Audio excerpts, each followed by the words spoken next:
Hello everyone. In this video, I'll be translating and summarizing the latest Urdu broadcast by Shahbaz Gill to make it accessible for our English-speaking audience. Let's go through the key developments and insights in Shahbaz Gill's words. The first and most important news today is that the state of Pakistan has developed a new weapon. The state has now decided to pursue people on Twitter as well, to file cases against them and to contact Twitter, now X, for disciplinary action.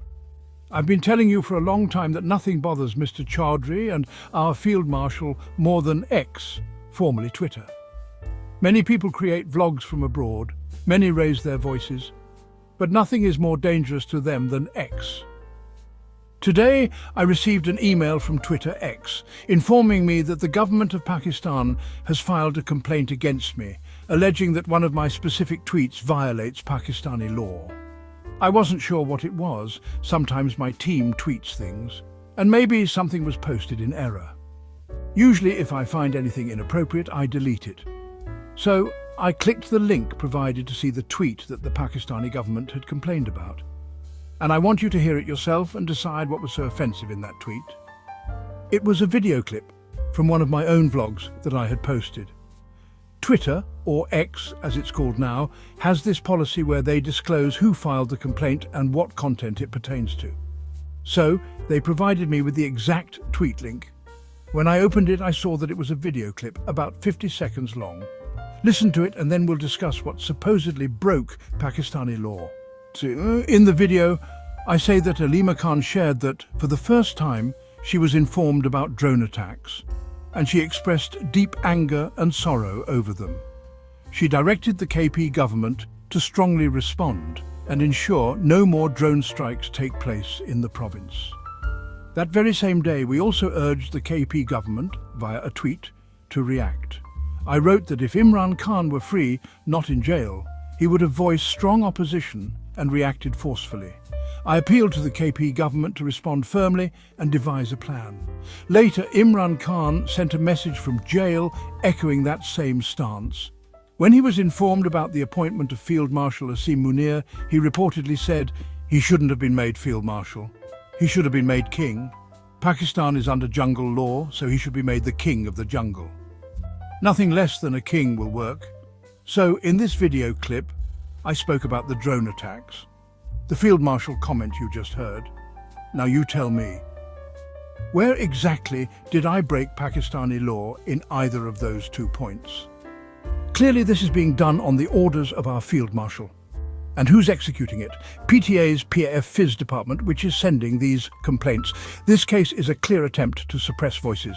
PAF-Fiz also sent more material. Remember, US Senator Marco Rubio has already stated that any attempts to silence voices in America, whether the individuals are US citizens or not, can lead to travel bans or other penalties for those responsible.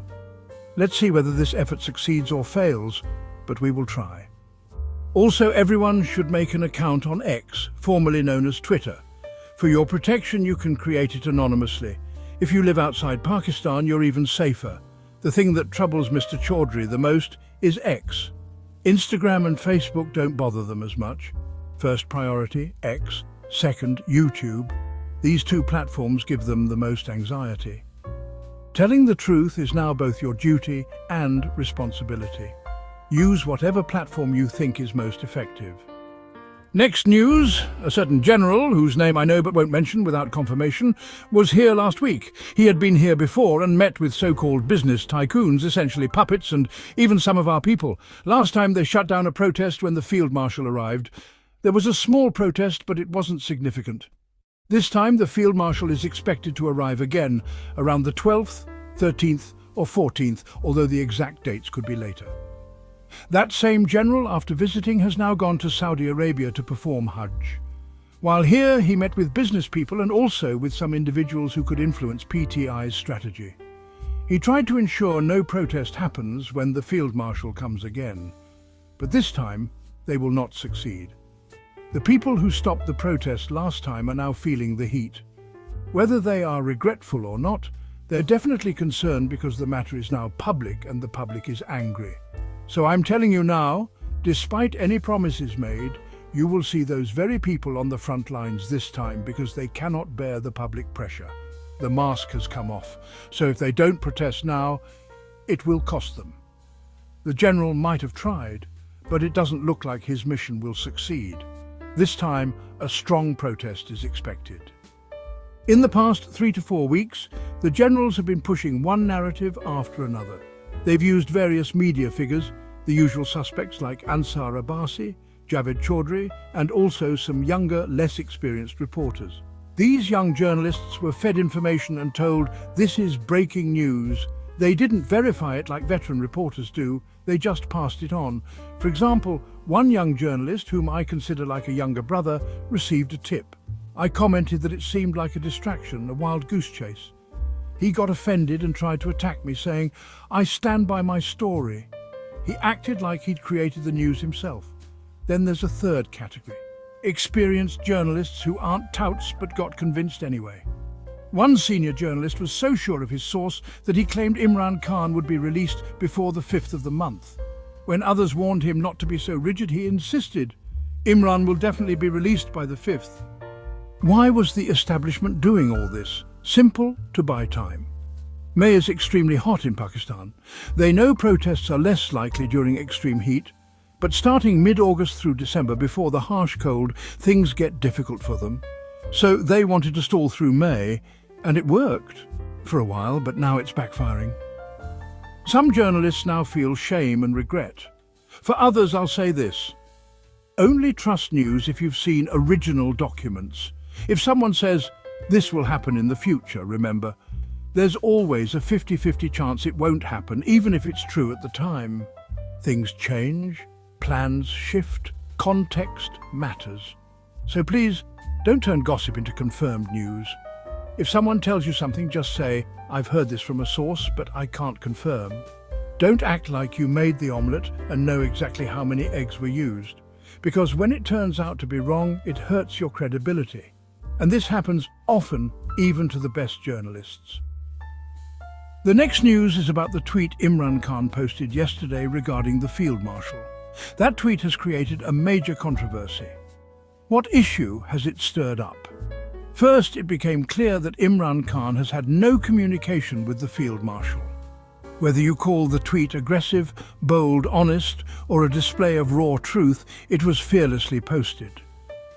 Imran Khan revealed that when the Field Marshal was removed from his position as DGISI, he tried to reach out to Bushra Bibi through Zulfi Bukhari and requested a meeting with her so that she could convince Imran Khan to prevent his removal. Bushra Bibi refused, and now Khan alleges that the colonel in jail is harassing her at the behest of the Field Marshal. The statement was extremely bold and likely infuriated the Field Marshal as it publicly insulted him. No fear left. Imran Khan clearly shows that he no longer fears consequences.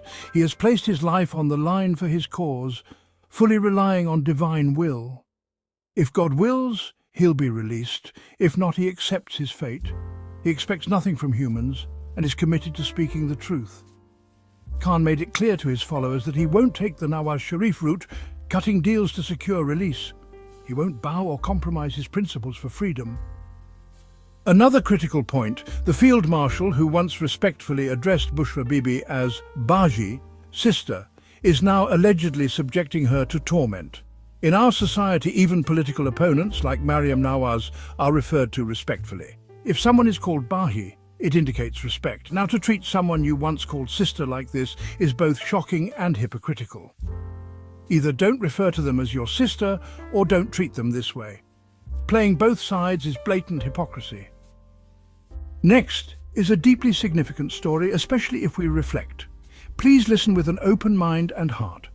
This is about Wajid Gilani, a lawyer, not just any lawyer, but one who was elected as the president of one of Pakistan's most prestigious bars, the Bar Association. He pledged support for the Constitution, democracy, rule of law, freedom of expression, and human rights. PTI supported his candidacy based on those promises, but as soon as he became president, he sold his conscience. He abandoned those commitments and aligned himself with Chaudhry Nizamuddin and compromised his principles. This wasn't just any political promise like building bridges. These were fundamental values. As a lawyer, he had a moral duty to uphold them. He withdrew the Islamabad High Court judge's case filed by the previous bar president, effectively betraying his profession, the constitution, the legal community, and the nation. One might say this is normal, that many people sell out. But let me show you why this matters. He recently endorsed the 27th Amendment, which hasn't even been made public yet. This is preemptive endorsement, advance booking, as revealed in an interview with journalist Marshal. Marshal asked him, "You've supported a constitutional amendment that hasn't even surfaced yet. What kind of advance booking is this?" Gilani deflected and complained about the words used in the question instead of addressing the real issue. This reflects a broader hypocrisy and moral decay in our society. Instead of being ashamed of betraying the constitution, the bar, and public trust, Gilani was upset by the journalist's tone. This is the elite mindset. Do the worst things, but get offended when called out. This hypocrisy mirrors that of the Field Marshal himself, wanting to spy on citizens, bug bedrooms, control courts and parliament, yet becoming angry when confronted with the truth. Final news: Bilawal Bhutto Zardari, who already struggles with Urdu, now seems to have problems with English too. While speaking in Washington, D.C., he meant to say, "Pakistanis are not terrorists," but instead said, "Not all Pakistanis are terrorists," implying that many are. He should have stated that Pakistanis, like citizens of any other country, are not terrorists by nature. Any country may have a few terrorists who are punished according to law, but to suggest that many Pakistanis are terrorists was a major slip. Unsurprisingly, Indian media and social media are mocking him for it. That wraps up our translation of Shahbaz Gill's video. I hope this English version helped you understand his message better. Please like, share and subscribe to Awami Lens to help our community grow. Don't forget to leave a comment below and let me know what you thought of this effort.